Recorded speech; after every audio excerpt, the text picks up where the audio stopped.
You know our nickname for CRA is, right? No. Community Racketeering Agency. Yes, and that's where I'm going with it. Like I corruption. The a lot of in Hollywood and Pompano wasted money like over the years, like stuff that like money put into projects never come to happen, and they just don't talk about it again. Well, in the meetings. There's a lot of money that's gone into projects that have existed for only 1 or 2 years, and then only to be like empty again, and then refilled again, and then like the cycle repeats. Yeah. And there's grant money going into these rebuilds and these things, and it's like at some point you go like, okay, listen, I feel like we should have a better, if we're going to invest in these companies or these, and I'm all for start new businesses, and I want us to still have these grant programs available, but in some things we, like for homes, we make sure that they can't sell it for X number of years, right? Yeah. So, I mean, businesses, it's hard because if it's business fails, the business fails, but there's got to be some sort of way that we ensure that the doors stay open for a little bit longer if we're investing as a community in that. One of the things I'd like to do, and I think we were talking about it the other day, is like, why wouldn't you have like a liaison? Maybe there is one. I'm not. You can kind of educate me on it, but a liaison for someone like Blaze to kind of deal with on the local level as like a mini Blaze, a mini CFO that's on, because you think about it, what he's been doing, and I'm going to be talking about him a lot because I think he's been doing a great job. It really has. We love him. Yeah. And I really appreciate, I've been to a couple of them already, the press conferences. I kind of look forward to them in a weird nerd. Yeah, no, and I'm a nerd when it comes to this type of stuff. And it's like, and he's been very impartial. This one was like a little promo for him, but I'm saying like he's been, so he's like, look, he calls out, surprisingly, I think he said like Orlando, which is a very blue area. So like actually they've been some of the best stewards. And I think it's more of a reflection, not necessarily of party, but of the people that are there. Right. Why isn't there kind of a liaison, a mini CFO that's on the local level to make sure, he puts a spotlight on an issue, on a area of fraud and abuse, but then there should be someone there that makes sure ensures that whatever sort of policies or safeguards, are implemented, and, that this is kind of rooted out. Right. And it's one thing, spotting an issue. Everyone can spot an issue. Well, actually, I shouldn't say that. Right. Most people don't spot an issue, but it's important to spot it. But then the next question is, okay, what are we doing about it? Right. Right. Like when I go to clients, I learned it very early in my career. Like all I am is a problem solver. Like people come to me with their problems and they become my problems to deal with on legal. And whether it's on the transactional, I'm structuring a deal, or I have a lot of clients that they'll have a lawsuit and they want me to go source out whoever the best litigator is to bring it on the team. And so that's all I do. Right. And usually when I have a problem, I don't go to the client directly with it. I come up with a solution. Like, okay, this is what happened. This is what we're doing. Right. And okay, great. Now we have a problem on this fraud or abuse that's going on. What's the solution? What's the next step here? And look, he's also limited in what he could do because yes, he can bring a spotlight to it, but I don't know why there isn't. Is there something? If we could, I mean, there's aside from shame, because that's the thing. Shame seems to be that's the only driving force. There is no shame. And the thing is the funny thing is that the shame seems to be when myself or one of my colleagues brings up some things that are questionable. The shame, believe it or not, from our staff and our city, not residents, they blame us for stopping progress. I'm sorry, but we just had this conversation last night or Tuesday night. And it was about how we have systematically over the years allowed our city manager more and more authority to sign off on these contracts. Unilaterally. Supposedly, pretty much related to different, I mean, there's a checkpoint in place, but I've also already seen through history of emails and databases that, for example, consultant contracts or construction contracts, it's like $200,000. There's a $75,000 threshold for different things, but a lot of times if the project is already approved for up to a $500,000 per consulting contract, right? Well, the city management will see it, but the vendors, I mean, there's a lot of things that have been signed off on continuing contracts. And sometimes these numbers they'll send the invoices $74,990, and then they'll do another add-on, and that add-on will be, so it never comes, but yet the money is being spent. So when residents look at us and say, what happened with this project? Why did it cost so much money? And we're not even getting, in our situation, we're not even getting regular updates on some of the projects in our city. I would say the city side is much more structured on the overall, but our CRA is much more unstructured. I've been asking for solidly several months now, for just actually almost a year. I've gotten some of it, but I haven't gotten all of it, for financials related to our McNabb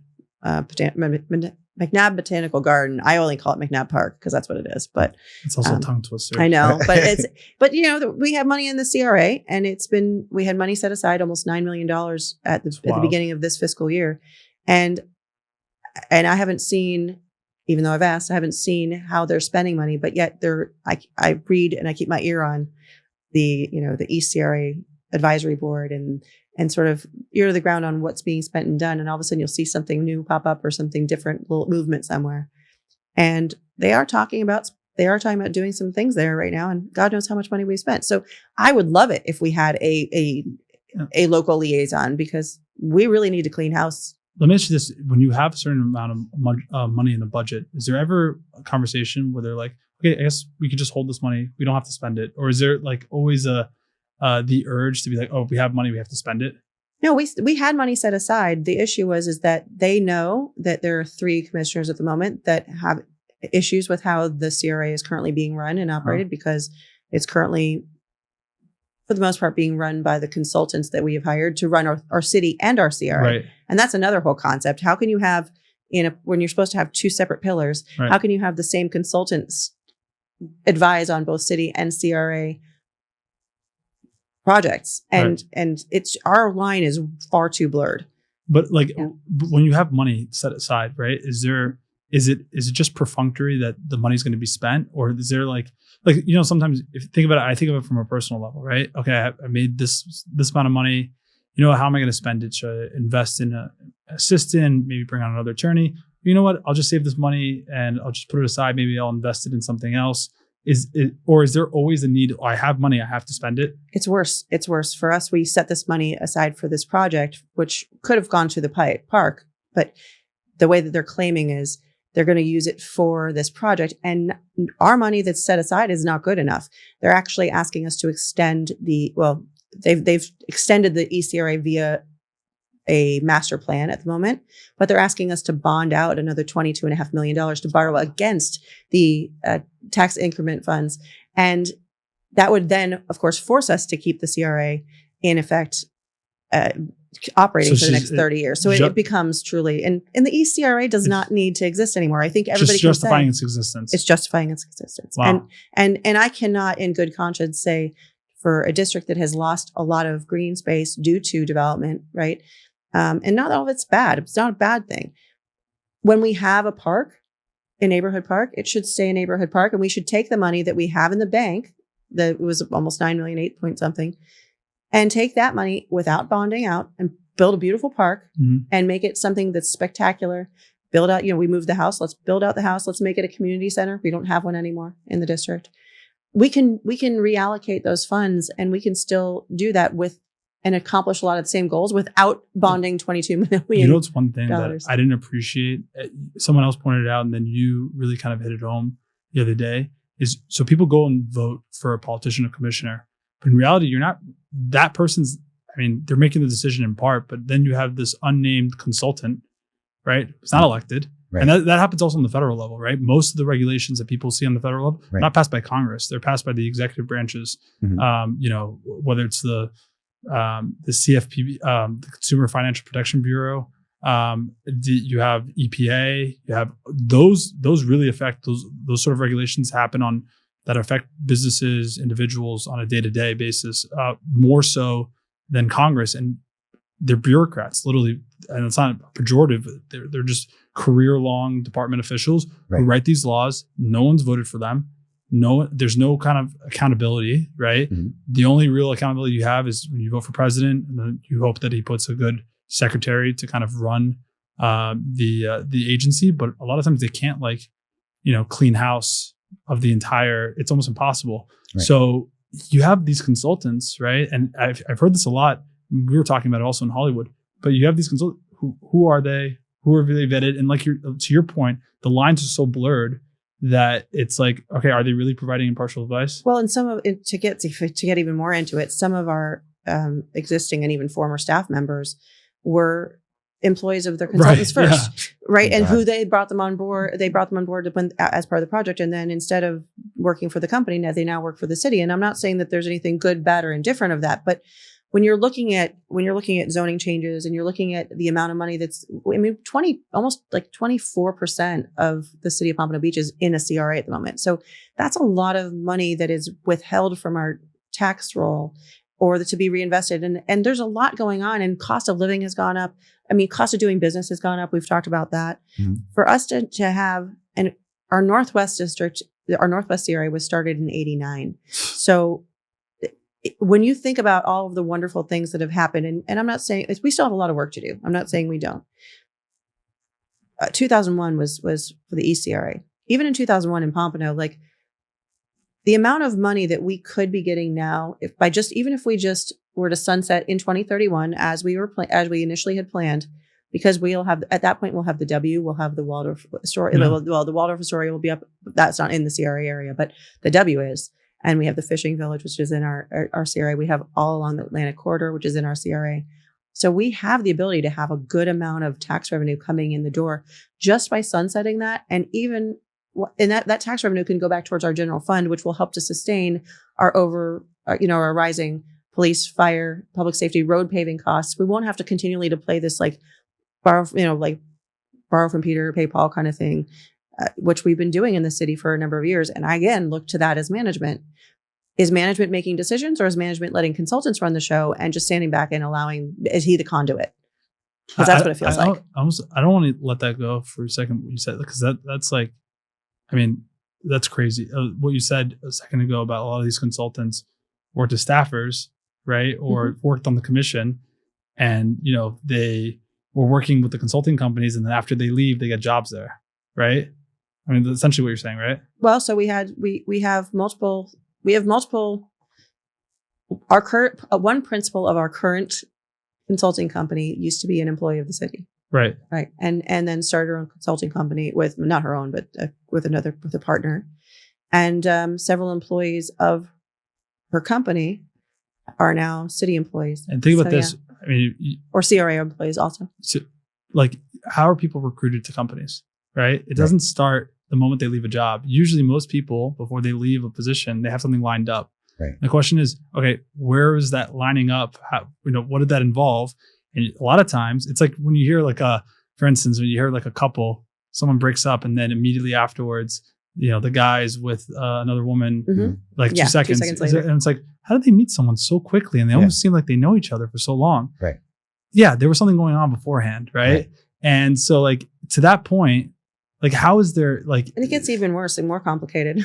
Yeah, DeSantis signed a law. It's funny. DeSantis signed a law. It didn't get any coverage, but about an incest law. There was apparently on the books. I don't know if you heard of it. I think it did. Yeah, there was apparently for the longest time. It's on the books for over 150 years that you could marry your cousin in Florida, right? And he signed a law. It's someone pointed it out to him. You talk about incestual, that kind of relationship is. I mean, that's wild, and that should really infuriate people. Well, it infuriates me. I didn't infuriates me. So it gets even worse because we actually have, we have all these rules with sunshine law, and we have all these rules with boards and minutes and things like that we're supposed to do. And so one of the things I pointed out, we have a joint board with, and I'm not knocking an economic development council. I think sometimes those are, again, just like Sierra's, if it's a tool, the tool itself is not necessarily bad. It's how you're applying the tool, right? A hammer can be great for building a house or whacking somebody in the head. Yeah. And that's kind of what I think we're doing. We've been whacking Pompano in the head with a hammer for a number of years because this council, which has some, we as a commissioner, we get an appointee, but it also has community appointees because it's a joint council with our Pompano Greater Chamber of Commerce. But when you look at the minutes and you look at the meetings, the people who are involved in that, one of our consultants was actually the secretary for quite some time. It's again, some of the city, because it's a co-board between the city and the chamber, there's again more crossover. So now there's advisory boards being created. There's county influence. This is an area where they can completely have this conversation because it's a co-board, not an official board, but it's still doing a lot of business in Pompano and setting things up for what's going to happen in Pompano, both in the city and the CRA. And the crossover there, if you want to know what's planned and who the players are, it's very disturbing to see. You can see the pattern of how things have been pushed through when residents have been very upset or against it. And the minutes, even though the meetings are posted on the city website, the minutes, even though I've asked that they should be publicly recorded meetings, just like a planning and zoning or anything else, I've said, no, they don't have to do that because it's a joint board. And their minutes are also, although they are recorded, they're not posted publicly next to that meeting agenda after the meeting has been finished. I see the gears in Will's head. Let's change the subject. No, spinning is like, I'm going to do a lot of subject matter. I can see. Let's change the subject because we are running out of time, guys. Listen, I forgot you were here. Will. Talk to you about tourism. I want to talk to you about tourism. Okay, this is a sort of a pet peeve of mine because you're going to be working with the state, so you have the power. I mean, we're talking about eliminating property taxes, and we're talking about revenues and money. There's $500 million a year every year that's spent on marketing between Visit Lauderdale, Visit Palm Beach, Visit Florida. My theory is, and I've heard this from different gubernatorial candidates, and I agree with them, that Florida is a #1 tourist destination. 160 million people came here last year. Why? Because of our weather, because of our Orlando resorts. That's not going to change. We're #1 state. We don't need to keep marketing. Marketing has changed so much in the last 5 to 10 years anyway, and they're still doing TV ads but meanwhile, our Visit Lauderdale neglects to put an ad in the airport, a welcoming sign. It's like the person running that agency for the last 10 years is a former Broward commissioner, Stacy Ritter, who has no experience, and it shows for the past 10 years. But we're just wasting $52 million. $52 million we wasted flushing down the toilet, as far as I'm concerned. But tell us about that. Could you talk about maybe reimagining how we market ourselves? Maybe a digital czar, if it's something different. I promise I'm not blowing smoke over here. That you pointed that out to me. I was completely blind to it. Mm-hmm. And every time I just came from the Fort Lauderdale airport 2 days ago, and I'm coming down the escalator, and I think most people know what I'm talking about. At Fort Lauderdale, you have this huge sign on the alligator tour, Everglades Park, and I'm like, that's been there for forever, and 20 years, and I feel like even longer than 25 years. I think. And I'm like, I never thought about it. It's like one of those things that you see every day and you don't even process it. And you pointed it out to me. I'm like, yeah, what is that actually? Like what? And I didn't know this, that you had buses that are waiting there to take people there. Yeah. But like, why wouldn't you take them to an area, or like, what's the bid process to get that kind of real estate? That's a huge thing. And it catches your eye too. Yeah. And why isn't it changed kind of, well, there should be a bus going to Hollywood or Fort Lauderdale, Las Olas, right? And this is a point you made. Pompano. Why not all of them? All of them. Why can't we have a little bit of everything? You made a point earlier to go back to about like, people go to like Art Basel, right, in Miami, or the Food and Wine Festival, or Fashion Week, whatever. Right. Or Formula One. Those are like events in Miami. Miami-Dade, that people from around the country come. And internationally. Internationally, right. And I have some clients that were some art clients and stuff that come to art every year. Right. There is nothing. There's something like that in West Palm Beach. There's a bunch of like golf events, whatever. But there isn't really anything for Broward. You're not hearing people like flying from California. Oh, I want to go to the food and wine. The Savor SoFlo. Savor, yeah. People. I know that's your favorite. Cisco. Again. Sponsored by Cisco. Yeah. Not to completely besmirch that, but like no one's coming to that. No one's budgeting money to go to the Savor event in Broward County. Right? So like, and we have such huge, great assets, natural assets too, just the beach itself, right? And Hollywood Beach, maybe Fort Lauderdale. Like, why isn't there more kind of like a reimagining of that, of like events that, and again, not just holding an event for the sake of holding one, right? Because we've talked about before, you have these like, I don't know if I can curse, these bullshit kind of events. Yeah. That like no one's going to go to. Yeah. It doesn't excite anyone at all. If anything, it's just stragglers that come by and okay, cool. You have a couple pop-up tents and whatever. Right. But why don't you like actually think, rather than doing 10 crappy events, do one really good one and you promote like crazy, right? Where it becomes an annual thing. Like, look, Sundance, right? That started from something, right? It was a small kind of independent film thing, and then people slowly came and it became I think Sundance, Colorado, the Sundance Film. It's a small town there, but people come there, right? So that's how there's same thing in Miami-Dade with the Art Basel. Right. It started off very small, and then eventually it just built a reputation. So I think like you have to have a little bit delayed gratification, invest a little bit, and then eventually, it will grow. But I can say that Pompano's done. We just had our 5th year for our Jazz Fest. Mm-hmm. And I'm through our cultural arts department and Parks and Rec. They sort of co-work on that. Okay. And that brought people from also all over. And so interstate travel. Interstate. And even, so they were, and they had just gotten off a jazz cruise, and they were looking forward to it, and they look forward to it every year. This was just year 5. Right. But I know that the cultural arts director would probably love to have more of a fund from the county even, or promotion. Could you imagine being able to promote a city event and have it, in the screens instead of the gigantic alligator? If there was sort of a panel or LED screen, and it sort of highlighted, and even if it rotated, movement is so important. If it talked about, each city had or municipality had something going on, or the ability to promote something. Or what I would do, Will, and I think you'd love this. If you had in the first 6 months of a business, you just had a small promo, right? Like an LED, like kind of screen, or just does a flash of, hey, new businesses that just opened up in Broward. Yeah. Right. New restaurant. Because you think about it, someone's coming here for the first time. What's the first thing after they check into their hotel? Right. What do you want to get something to eat? Right. And if you can have that kind of interaction where it starts at the airport, before you get into the cab, before you get into the Uber, and you're looking on Yelp on different areas, like, oh, okay, there was a big kind of display going down. And that escalator, again, like, you're there for like 10, 20 seconds, 30 seconds.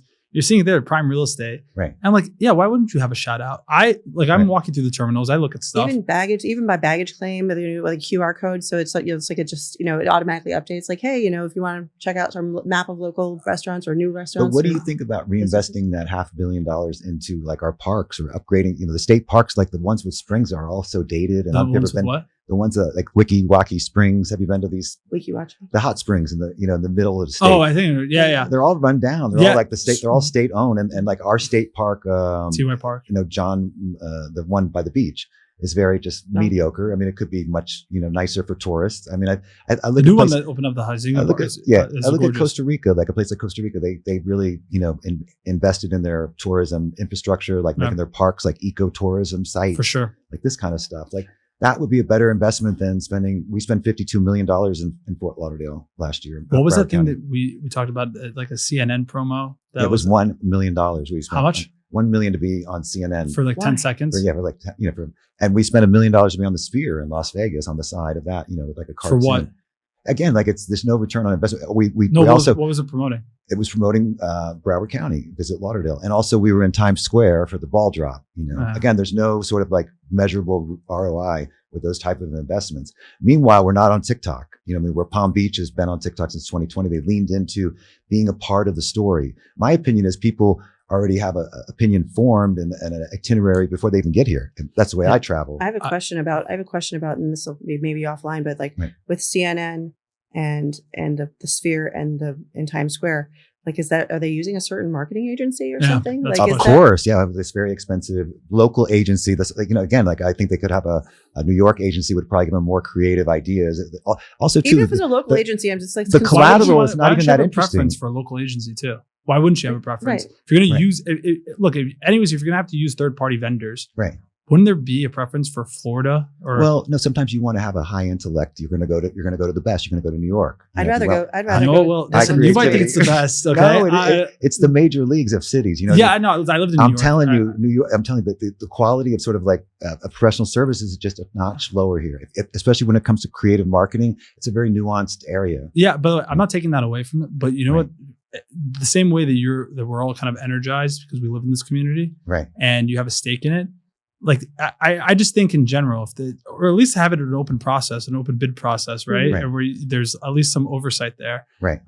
But yeah, I mean, look, I think part of that money should go towards not CNN. No one watches CNN. The only people that watch CNN are at airports. Yeah, like, that's the only time you would watch CNN, right? So, and it's crazy that you told me that it was $1 million. It was New Year's Eve on the ball drop. Yeah, even then, no one's paying attention, and that's like no one's really paying attention to ball drop. Maybe they're in their own world. I think it's such an old way of thinking too, like of doing like commercials on TV. Who watch? I can't think of the last time I actually turned on the TV that I wasn't streaming something. I wasn't watching like a Netflix or something else. Like just my husband watches YouTube all the time. Like, we spent $1 million on a Rose Bowl parade. Yeah, you told me that. I mean, like that could have been spent, buying content creators, local content creators here in Broward, By the way, that's the bigger, I think that's a bigger opportunity. It's like, okay, you have so many creators here and you've worked with them on Hollywood Beach that like, I guarantee you, you don't have to pay them. Right. They would want to do it for the sake of like, oh yeah, I'm hanging out with the commissioner, I'm hanging out with the mayor. And like highlighting the type of stuff, because at the end of the day, they're searching for content, right? Give them an opportunity to actually highlight stuff, right? And they're local kind of fixtures within the community too. Right. They have huge traction with the people and the audiences that you would want to attract to the whatever those areas are. Like you look at some state parks, like again, I'm bringing it up, even though it's outside of my district. I grew up going there. It's TY Park, right? And TY Park in Hollywood, they have a small water park, and I took my like niece and nephew there. It's so outdated, and it's like I didn't even know there was a water park there until like much later in life. And I'm looking at like it hasn't been revamped or anything, right? So part of the money should go towards like investing in the assets that we have to actually make it something worthwhile to go visit. But the other thing is like you said, like non-traditional marketing, going to influencers, going to content creators, support small businesses. Like we're just going back to that point. But well, Yoni, I'm actually on TikTok. I have a big following, so I'm a approved TikTok Go content creator for tourism. Humble he is too. So, but basically, I just started a month ago. So I'm promoting hotels and tourist attractions, and I get a commission, right? Yeah. So one of the hotels that's been aggressively reaching out to me is the new Omni here. Oh yeah. Because they are heavily leaning into the TikTok marketing. But meanwhile, our own Visit Lauderdale has no presence. Right. So, but you were saying about people, I don't need to do it for free. We're going to make, I did a video for the W during swim week. I've been selling rooms like crazy, $900 a night. Really? So yes, I mean, like there's an incentive for me to continue to make videos about Miami, but not Broward. I wasn't saying everyone's altruistic. I'm just saying like, even just as an initial kind of like, content creators work cheap anyway. They look, at the end of the day, before you got to a point where people were paying you to promote their stuff, you had to build an audience, right? And you had to make it yourself. You have to make it yourself, right? So like you're kind of like scrounging, like the same way when I started my firm, I didn't have clients. I had to go make clients, right? And eventually, clients came back because they're satisfied with the work. So you have to build it, right? So like provide a lower barrier of entry to those. Legitimate. There's someone that you could screen. I guarantee you. I mean, these are not like huge issues to overcome, huge obstacles. Right. So, but Yoni, tell us about overall, like, what's your opinion on reducing Broward tourism marketing, or Florida tourism? I should say Florida in general. Like, do you think it's a good idea? Do you agree to with reduce me? it? To get rid of it? We don't need it. I think at this point we're famous. So I don't know necessarily that you should have. I think it's just using it more wisely, right? And look, to the extent that I think there's definitely like superfluous kind of like spending, and I'm okay with spending money as long as I want to look at what the ROI is, right? And how dumb it is that we're spending this money. Again, the thing about the ball drop and what no one looks at that, no one. So look, yes, and especially now when you're talking about property taxes, they're going to look for other sources of revenue and savings, right? So yeah, I mean, to the extent that it makes sense to cut that money, sure. But I think you have to do promotion. Like, New York City is like this. New York City, for the longest time, it rests in the laurel of being, the greatest city in America, right? And, it's New York. No one's going to want to leave here. It's New York. And you're resting on that. Eventually, people will get over the romanticized version of New York City in the Big Apple, whatever. You don't have to live there, right? Like, people are going to get to a point where like, yeah, okay, it's cool, New York City, Times Square, all this stuff. I don't need this stuff. Like I'll go down south, right? So I think it's a mistake to think because you're Broward, because you're Miami-Dade, that you should just like coast and not have to invest in yourself and whatever. It's like you still like the same way. This is a bad analogy, but like the same way you're in a relationship, you want to make sure that you still work out, you take care of yourself, whatever. Like you have a vested interest, not just letting yourself go, right? 5 W's. Huh? The 5 W's. What's the 5 W's? Women want to be wanted, wooed, wed, and wowed. Wait, there's missed one somewhere in there, but but basically there's like wow, wowed is one of them. So maybe it's 4 W's, but wed, wowed, and the wowed is the part of it. You have to continually work at a relationship, and that's where the marketing comes in too. I agree that I think that it needs, like anything else, an overhaul. I think the spending is out of control. Modernization and updating, and maybe a process, because marketing changes so quickly. Like how we receive information has changed so much. And a lot of the stuff you think about it, this with AI and stuff going on. I know it's a constant talking point that people use.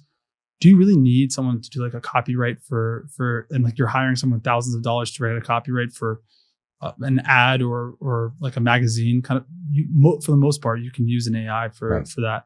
So again, you find areas to cut for sure and be a better steward of the taxpayer money, but also kind of think outside the box. And I don't think you have a lot of older people that are kind of stuck in their ways, and they have a certain way of doing things, and they're not kind of keeping up with the times. So I think, you have a younger perspective that's there, or someone who's a little bit more into it, that can kind of bring a fresh look at it. And I think overall it would behoove both them and the constituents that they're serving. I'll say my dad's very excited about starting a podcast, and he's recruited somebody that's younger and stuff. He's like, I want to learn all the things I can, but he had a radio background, so but he has an interest in being that. So I think that's the same. The content creation is really where a lot of marketing can be right now.